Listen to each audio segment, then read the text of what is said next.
I never imagined I could feel so hollow. While standing in the same room as the man I once called my world. It was a Tuesday evening, the kind of mundane day that carries the weight of nothingness. And yet it had become the day my life was defined by silence. He sat at the edge of the bed, his back rigid, hands resting on his knees, and I felt an invisible chasm stretching between us, one I had dug myself. "Can't not like this," he said finally, his voice low, careful, and broken in a way that made my chest ache. "I can't kiss you, can't. I just use what's left to get through the day." I swallowed hard. A lump of shame lodged in my throat. Had said the words I had confessed, not out of guilt, not out of a desire to cleanse my conscience, but out of some twisted need to be honest, or maybe to shock him into forgiveness I knew I didn't deserve. "I thought maybe if I told you we could start over," I whispered. He shook his head slowly, a movement heavy with disappointment and anger. "Start over? You slept with him, Anna. And then you told me you didn't hide. You made it real. You took the knife and you twisted it." I flinched, the words cutting deeper than any physical strike could. He was right, of course. Had made my betrayal a spectacle. Maybe because I needed him to feel the full weight of my guilt. But guilt wasn't enough. Apologies weren't enough. And yet I had hoped. Some part of me had hoped he would look at me and remember the years, the laughter, the late nights, when he held me through panic attacks and whispered that everything would be fine. "Do you hate me?" I asked, my voice barely audible.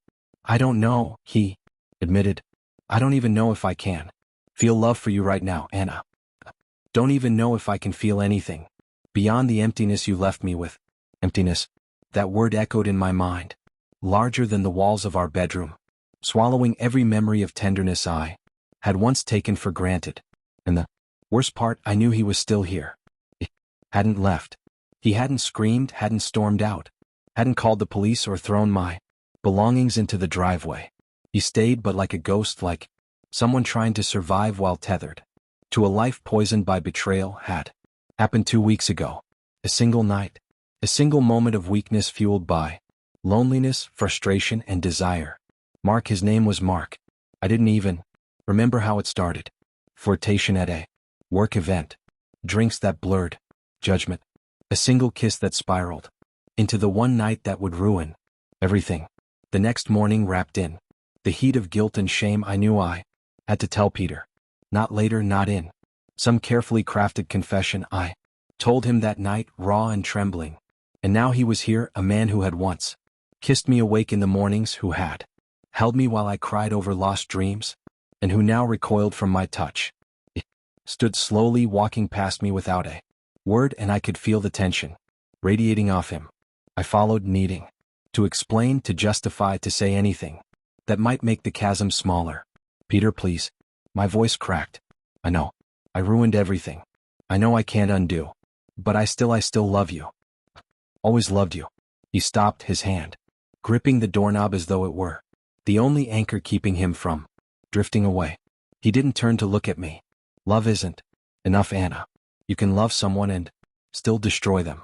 The words hit harder than I expected. I had thought our love was a shield, a barrier that could protect us from mistakes. But love alone couldn't undo betrayal. It couldn't erase the look in Mark's eyes that morning. Couldn't erase the choices I had made. I sank onto the edge of the bed, tears burning my eyes. I thought if I told you we could fix it, we could move forward. Move forward. His laugh was bitter, sharp, almost like a weapon. "Do you know what that means?" No. Move forward means trust. It means intimacy. It means waking up and believing the person next to you would never hurt you. And you destroyed all of that in one night. I pressed my face into my hands, wishing the earth would swallow me whole. The room felt too small, too confining, and yet I couldn't escape him. I couldn't escape the weight of his disappointment. For the next few days it was worse than silence.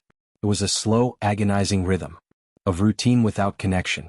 We ate dinner together, watched television together, sometimes even held hands, but the intimacy was mechanical, hollow. He let me sleep beside him, but when he touched me it was functional, almost clinical. He used my presence to fill a Void, but there was no warmth, no forgiveness, no love, just the residual motion of a marriage broken. One evening I found the courage, or maybe the recklessness, to confront him again. He was in the kitchen making tea and I lingered by the counter. "Do you hate him?" asked, voice trembling. "Mark?" Peter didn't answer immediately. He sipped his tea slowly, as if tasting the bitterness of my actions along with a chamomile. "I don't hate him. I hate what he represents. I hate that he could be in your life even for a night and it destroyed what we had. And me, I whispered you." His eyes, dark and tired, met mine. "I hate that I can't hate you completely. I hate that I still care. That I'm trapped between wanting to push you away and wanting to remember the woman I loved." That was the cruelest part, the emotional limbo. I was both hated and desired, both despised and needed. The complexity of his feelings mirrored my own guilt, and for the first time I truly understood how delicate the balance of trust could be and how easily it could shatter. We didn't talk about Mark after that. He didn't want to hear my excuses, my justifications, my tears, and I couldn't bring myself to speak the truth again, fearing it would push him further away. So we existed in a suspended state, married but fractured, coexisting but not connected. Weeks passed and Peter's silence became a language of its own. Every glance, every word, every gesture was weighted with unspoken emotion. Realized then that the pain of betrayal wasn't just the act itself, was the aftermath, the subtle erosion of what used to be. And it was this quiet, relentless void that hurt more than anger, more than shouting, more than tears. One night I woke to find him sitting at the edge of the bed again, staring at the window. Moonlight poured across his face, highlighting the tension in his jaw, the shadows under his eyes. I didn't speak at first, just watched him, feeling the ache of longing and regret. Finally he spoke. "Thought a lot about us, about everything. And I can't say I'm ready to forgive. Maybe I never will be. But I also can't leave.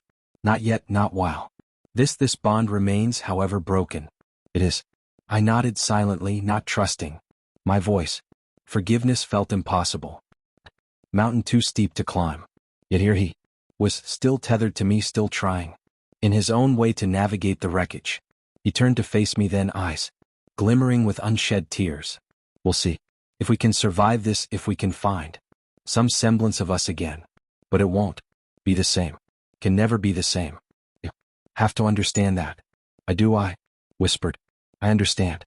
And yet deep down I knew that understanding wasn't enough. Love alone wasn't enough.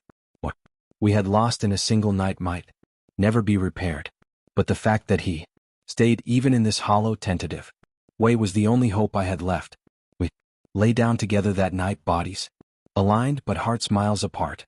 He held me loosely, not like before, but enough that I could feel his presence. And I realized that perhaps survival, not love, was our first step toward healing. Perhaps this fragile, painful connection was a beginning, even if it was only the faintest flicker of what once burned brightly between us. And as I drifted into a restless sleep, I vowed never to forget the weight of my betrayal, never to take his presence for granted, and never to assume that love alone could erase the wounds we carry. Because some mistakes don't just fade, they linger, reshaping the lives they touch, teaching us in the hardest way what it truly means to hurt and be hurt, to lose and to survive.